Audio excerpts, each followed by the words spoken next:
Javier Elcarte, buenas noches. Buenas noches, Silvia. Querido, ¿cómo estás? Pues muy bien. Lo vamos a dejar ahí. Lo vamos a dejar ahí, lo que decíamos antes, ¿eh? Eso que casi estamos respondiendo todos un poco como si estuviéramos en un ascensor perpetuo.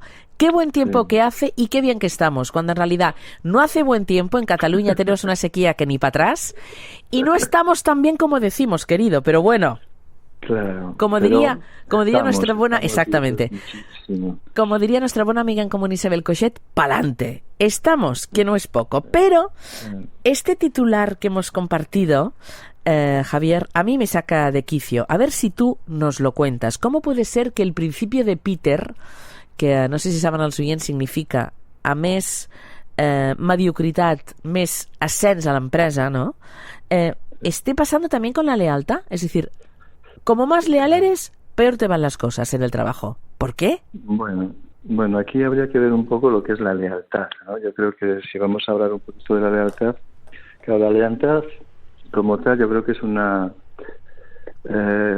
herramienta básica del ser humano, ¿no? Es decir, la lealtad es la base de nuestro cerebro racional y empieza de la lealtad más potente, que es la sangre, ¿no?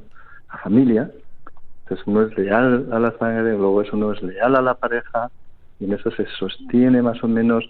Uno es leal a la amistad, uno es leal con sus iguales, y claro, esta lealtad luego va llegando a otros escenarios, pues yo qué sé, la patria, ¿sabes? El trabajo, donde ya la cosa se difumina un poquito. Y aquí yo distinguiría mucho, porque a veces sucede que uno es leal a la patria y se llena de voces y luego no es leal a la pareja o a su hijo, ¿de acuerdo? Entonces la lealtad, primero hay que ponerla en su sitio. Yo creo que la lealtad es la lealtad, la solidaridad, aquello de cuando éramos nosotros más pequeños, que la palabra es la palabra. Aquí en el País Vasco, Navarra, era muy importante. En vasco se decía itza itz, palabra es palabra. Eso es un valor humano, es una base, claro, que llega, por ejemplo, la empresa, ¿no? Y en la empresa se supone que tiene que haber un sentido de pertenencia, y tiene que haber en ese sentido de pertenencia, que no es la sangre de la familia, pero hay unos intereses comunes, un remar juntos, y ahí habría una lealtad, ¿vale? Eso históricamente pues parece que se valoraba como tal, y debería ser la persona que, digamos, es leal a la empresa, que ya no pasa, pero antes llegó a pasar, pues que uno entraba de botones en el banco y acababa de director general, ¿no? ¿Qué ocurre ahora? Pues no sé, estamos un poco distorsionados, y resulta que si un señor o señora va a una empresa y lo da todo y es leal, empieza a suceder que, claro, el empresario o el que le contrata da por hecho esa lealtad y acaba no valorándola. Me explico. Y he tenido varios casos que van a explicar esto muy bien y que va a servir. A ver. Tuve un trabajador que era famoso en la empresa, una empresa multinacional grande, porque él hacía 10 cuando los demás hacían 5. ¿De acuerdo? Además se lo decían así. Este hombre pues tuvo una enfermedad, cayó de baja, volvió a trabajar y hacía 7. Seguía haciendo más que los demás, que hacían 5. Pero fueron y casi lo despiden. ¿Qué ocurre aquí? Yo le decía, es que tú estás dando eso. Y claro, tú das eso y nadie hoy, porque ahora no somos tan, no sé, conectados con el trabajador como antes, nadie está planteándose que eres más esforzado, más leal, más entregado, sino simplemente, mecánicamente dicen, da bien. Y entonces es lo normal, ¿vale? Eso por un lado. Claro, ¿qué ocurre? Que si yo en mi dar no me doy cuenta de a quién le doy, en este caso una institución gigante donde yo soy un número y no soy una persona, me puedo encontrar con que la respuesta no tiene en cuenta mi donación, mi entrega y mi lealtad, que es un poco lo que planteamos hoy. Pero te voy a poner otro ejemplo, que esto es me sucedió, es una anécdota muy curiosa. Yo tenía un paciente que era empresario, sí, no grande, y me hablaba maravillas de su asistente personal, ¿sí? Uy, uy, uy, uy, uy, uy. No va por donde piensas tú, ¿no? Ay, qué mala soy. Y luego a la vez, por otro lado, yo tenía una paciente que me hablaba de su trabajo, ¿vale? La paciente viene porque estaba muy estresada y me iba contando pues cómo metía muchas horas en su trabajo. El gerente, por otro lado, yo no sabía nada, no los conectaba para nada, ¿eh? Me decía maravillas de su asistente personal. Y en esas maravillas pues me decía que metía muchas horas, que nunca pedía las horas, que nunca se quejaba, que era muy leal, confianza plena, ¿vale? Claro, en el trabajo mío con la mujer llegamos al planteamiento de que, bueno, pues que metía demasiadas horas, estaba con lo que llaman ahora el burnout estaba empezando a romperse. Y yo le pregunté un día, pero bueno, las horas, se hace tantas horas en la empresa. Y dice, bueno, no, como yo no, se hacen pocas. Y digo, ¿y se cobran las horas? Sí, la gente cobra las horas. ¿Y tú? No, yo no cobro. Curioso. Y entonces, pues yo le dije un día, bueno, pues o bien tendrás que hablar con tu jefe, que yo no sabía quién era, y decirle pues que esto es, que son demasiadas horas, que es mucho estrés con lo que estás de tu vida y todo, y que o bien pues haces menos, y también de paso pues le comentas que te gustaría, pues no sé, cobrar las horas que haces, ¿no? Vale. Y en la siguiente sesión que hago con el empresario, entonces él viene y empieza a hablar pestes de su asistente personal. ¿Me sigues, verdad? Y yo le digo, ¿qué ha pasado? Y no te fastidia, me dice, que me pide las horas. Y yo le digo, pero bueno, ¿qué quiere decir eso? ¿Te ha robado? ¿Les pagas las horas a los demás? Sí, el mismo empresario, ¿eh? Bueno, pues... Y no, él estaba hiperenfadado con la persona que era su mano derecha, que trabajaba 1000 horas, que era leal, a la que le pagaba, como dice la vanguardia, no le pagaban las horas, ¿sí? Y cuando esa mujer pues le está diciendo no puedo más, y además si hago horas como los demás les pagas, pues págamelas a mí también. ¿Entiendes la idea en los dos casos? Es decir, la lealtad en estos casos no es valorada, sino tomada como una especie de hecho, ¿sí? Y entonces, si esa persona, por un casual enferma, como el primer caso, o por otro casual, no es que reivindique, porque era lo normal, pagaba a los demás, se pone al nivel de los demás y dice, oye, pues abóname como a los demás las horas, se cae. Y la persona le machaca a la persona leal, que es la que ha dado todo. La que es que fíjate, me has dejado out of order, pero fíjate, Javier, que lo que estás diciendo es lo que comentan estos psiquiatras norteamericanos que han hecho el examen. Dicen, y el informe, porque han examinado primero a muchos empresarios y luego han hecho este informe. Dicen que los gerentes que hacen recaer sobre los trabajadores más carga de trabajo y responsabilidad producen en ellos un círculo vicioso y perjudicial de sufrimiento para sus contratados. En el estudio se pone de relieve el hecho irónico de que los empleados más leales, lo que tú estás comentando, en lugar de ser recompensados, protegidos, promocionados, pues acaban por experimentar consecuencias negativas relacionadas con una mayor explotación. La percepción por parte de los gerentes es que si estos son más explotables que el resto de empleados, vamos a aprovechar que efectivamente tenga personas que son más, por decirlo de alguna manera, maleables y con una cierta tendencia perniciosa para ellos, para los trabajadores, a la responsabilidad. Es decir, resulta esencial que las personas aprendan a poner límites, pero es que esto me parece horroroso, claro, Javier. Increíble. Vamos a tener que empezar a hablar de las ventajas y desventajas de la lealtad. Exactamente. Es decir, efectivamente es así, es tal cual. O sea, yo eso lo he vivido, te he contado 2 casos, pero tengo más. Es decir, efectivamente, se da por hecho que esas personas son disponibles y como son disponibles, son explotables. No sé si lo hacen adrede, porque yo creo que eso está inconsciente. Como esa parte de trabajadora le da eso, pues la persona lo coge como si fuera un derecho natural. Y los demás, los mediocres, pues saben que llegan hasta ahí y no les aprietan.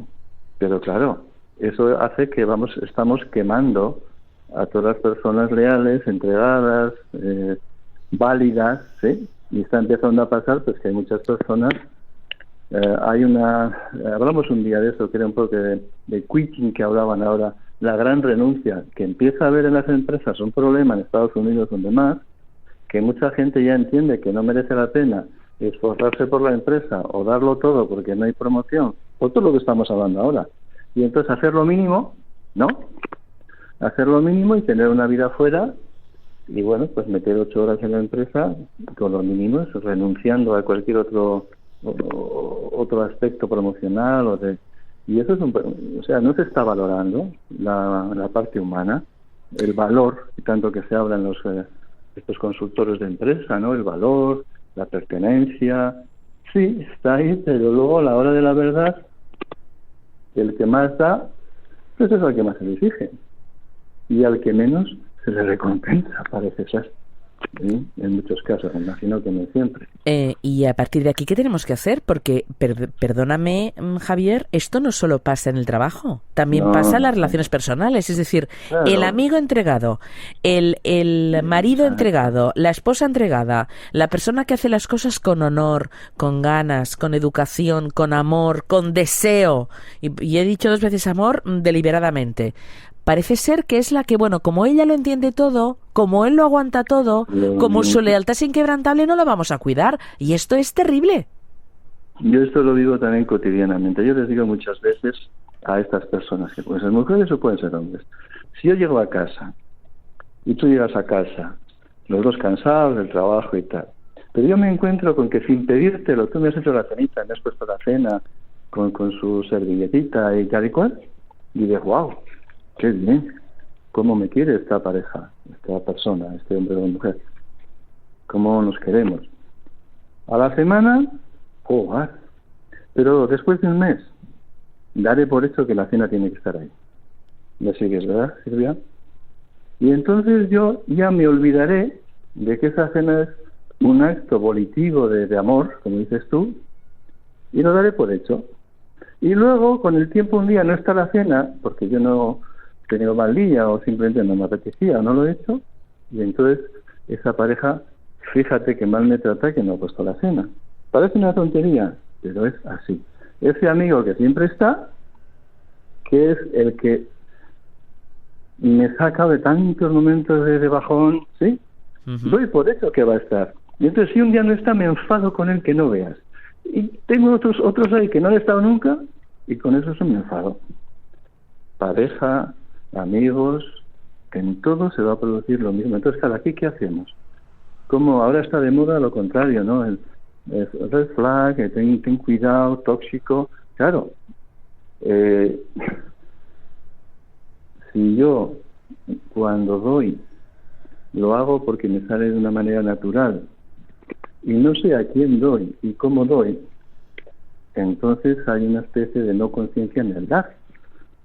Si yo doy a alguien y observo que no es agradecido, lo que estamos hablando hoy, que no valora mi donación, mi lealtad, tendré que medir eso, porque si no, me voy a encontrar que yo voy de corazón y la otra persona me recibe desde la mente y digamos que aprovecha lo que le doy, pero no lo valora, no me valora, porque, o sea, digamos que no me compensa, y no hace falta que me compense haciendo, bastaría con que entendiera que eso es amor o que se entrega en la empresa o que es amistad de verdad, pero no, y entendería entonces esa persona que si un día no puedo darle, porque soy su amigo que ha estado siempre, pero un día no he podido, como me valora, lo entendería.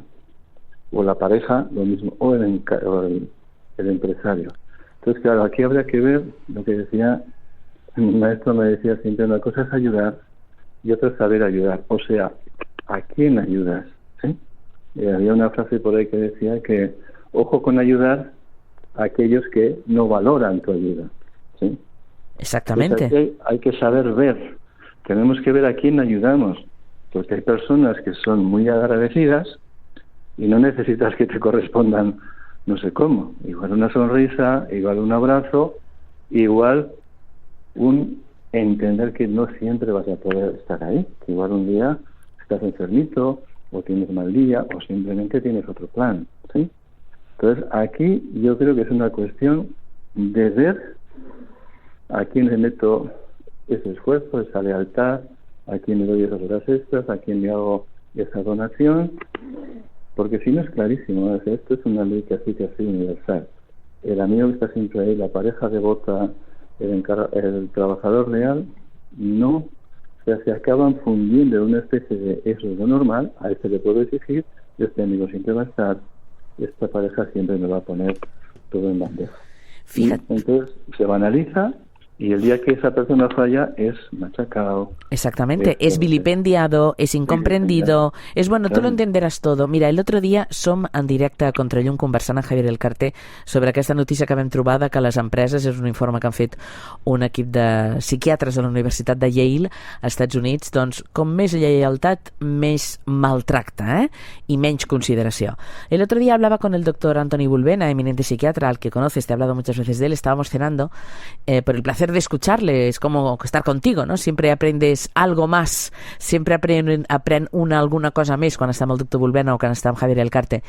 Y yo le decía al doctor Bulbena algo que algunas veces te he dicho a ti, que no sé si porque ya me he hecho mayor, pues estoy un poco pragmática y un tanto anestesiada con según qué reacciones, ¿no? Y me decía Bulbena exactamente lo que me acabas de decir tú. No es que estés anestesiada, es que te has vuelto selectiva. I efectivamente aquest és l'únic camí, ser selectiu i dir, escolti, aquesta persona que només em truca quan li interessa no necessita ni es mereix la meva resposta. I aquest altre cap que no em tracta com d'humana i que em ninguneja, perdonin el barbarisme, tampoc es mereix el meu esforç. Pero claro, llegar a este punto zen al que he llegado yo gracias a ti, al doctor Bulbena, no es fácil, Javier. Al señor y a la señora o al joven que nos está escuchando ahora y que le está pasando esto con la novia, el amigo, el hermano, el padre o el jefe y no sabe hacer esta selección porque todavía no ha llegado a este nivel de desencanto, ¿qué hacemos? ¿Qué le decimos? Lo primero es que es muy importante conocerse. Claro, conocerse no solo para ver mis defectos, para ver mis valores también. Y si yo tengo que mucha gente, una especie de tendencia natural a satisfacer al otro, ¿verdad? Las expectativas del otro, a ayudar, a estar presente, a acompañar. Nosotros tenemos que valorar eso en nosotros como una perla preciosa, ¿sí? Tenemos que entender que ese es un don que tenemos, ¿sí? Y si lo valoramos, haremos lo que decía la Biblia, ¿no? O el Nuevo Testamento, aquello de no des esta perla a los cerdos, ¿sabes? Es decir, esa perla preciosa tienes que darla de una manera consciente. Pero oiga, si tú no te valoras a ti, si tú no valoras eso que tú eres al donarte, entonces estás dando eso a personas que no lo valoran o no lo ven y se aprovechan, ¿ok? Entonces no podemos decir un consejo a alguien de que no haga esto si no es capaz de valorarlo en sí mismo él o ella. ¿Me entiendes, Silvia? Perfectamente. Es un don que yo tengo. Esta perla, ¿a quién se la doy? A aquella persona que la va a valorar, la va a utilizar, la va a vestir o lo que fuera, ¿no? Entonces empieza por uno mismo. Y una vez que yo veo que soy un amigo que está siempre ahí, que soy un trabajador leal, una pareja, digamos, entregada, luego tengo que ver quién tengo delante. Lo que decías tú antes, voy a seleccionar un poco, ¿vale? A quién entrego esto.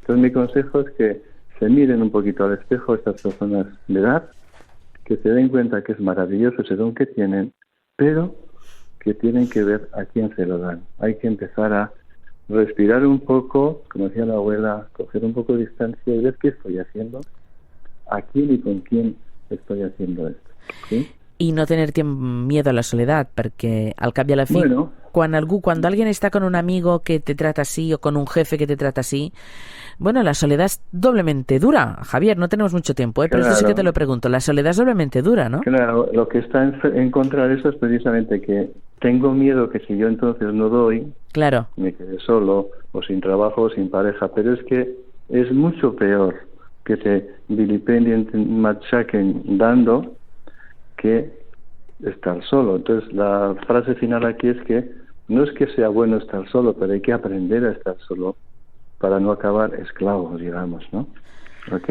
Efectivamente es así. Javier, igual hoy los siguientes de Radio 4 se pensaban que como es el Día de los Enamorados, 14 de febrero, San Valentín, tú y yo íbamos a hablar, como diría Paul McCartney, de aquellas silly love songs, de esas canciones estúpidas de amor. Pues no hem escollit parlar d'amor, hem escollit parlar d'aquesta realitat que explicava l'altre dia el diari La Vanguardia a través d'un informe de la Universitat de Yale. Javier Elcarte, muchas gracias y que viva el amor, pese a todo. Hombre, es lo único que nos puede sostener mínimamente, ¿eh? Eso es. Venga. Eso es, un beso. Noches, Gracias, buenas noches, hasta luego, adiós.